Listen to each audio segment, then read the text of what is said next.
এই নামাজ ছাড়া তুমি মুসলিম হইতে পারো না, এই নামাজ ছাড়া তুমি মুসলিম থাকতে পারো না। আজকে তোমার জীবন থেকে তুমি নামাজকে কেন তুমি বিচ্ছিন্ন করে দিলা? নামাজ থেকে তুমি কেন বিরত থাকলা? তুমি কি মনে করছো আল্লাহ রাব্বুল আলামিন তোমার হিসাব নিবে না, তোমাকে পাকড়াও করবে না, ওই হাসরের ময়দানে তোমাকে পাকড়াও করবে না?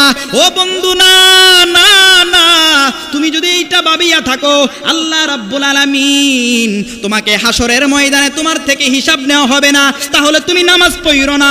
আমার সাফ সাফ কথা, যদি মনে করো কবর থেকে তুমি মুক্তি পাইয়া যাইবা, তাহলে তোমার নামাজের তো দরকারই নাই।